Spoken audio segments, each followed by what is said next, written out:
AI ഒരിക്കലും നിങ്ങളുടെ job കളയില്ല. പക്ഷേ AI നന്നായി യൂസ് ചെയ്യുന്ന ഒരാൾ നിങ്ങളുടെ ജോബ് കളയാൻ ചാൻസസ് ഉണ്ട്. ഇന്നത്തെ കാലത്ത് യങ്സ്റ്റേഴ്സിൻ്റെ ഇടയിൽ ഏറ്റവും വലിയ ചർച്ചയാണ്, എടാ ഇനി പഠിച്ചിട്ട് കാര്യമൊന്നുമില്ല, AI വന്നാൽ എല്ലാ ജോബും പോകും. ശരിക്കും AI ആണോ വില്ലൻ? നോ. അഡാപ്റ്റ് ചെയ്യാൻ ആഗ്രഹിക്കാത്ത നമ്മൾ തന്നെയാണ് ശരിക്കുള്ള വില്ലൻ. AI ഒരിക്കലും ഒരു ത്രെട്ട് അല്ല, ഒരു ടൂളാണ്. കോഡർ ആണ് എങ്കിൽ നിങ്ങളെ AI കോഡ് ഫാസ്റ്റ് ചെയ്യാൻ നിങ്ങൾ ഹെൽപ്പ് ചെയ്യും. മാർക്കറ്റർ ആണെങ്കിലോ നിങ്ങളുടെ കോണ്ടന്റ് ക്രിയേറ്റ് ചെയ്യാനും അതിനെ എങ്ങനെ വിഷ്വലൈസ് ചെയ്യണമെന്നും നിങ്ങളെ AI ഹെൽപ്പ് ചെയ്യും. ടീച്ചർ ആണെങ്കിലോ കോണ്ടന്റ് റിസർച്ച് ചെയ്യാനും അത് എങ്ങനെ ഷോർട്ട് ടേൺ ചെയ്ത് എക്സ്പ്ലെയിൻ ചെയ്യണമെന്നും നിങ്ങളെ AI ഹെൽപ്പ് ചെയ്യും. ഒരിക്കലും AI റീപ്ലേസ് ചെയ്യുന്നത് പീപ്പിൾസിനെ അല്ല, ഔട്ട്ഡേറ്റഡ് ആയിട്ടുള്ള നമ്മുടെ ഹാബിറ്റ്സിനെയാണ്. ലേണിംഗ് AI ടൂൾ ഇന്നത്തെ കാലഘട്ടത്ത് ഒരു survival സ്കില്ലാണ്.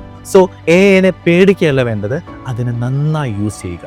Follow Basil Basheer, your career architect.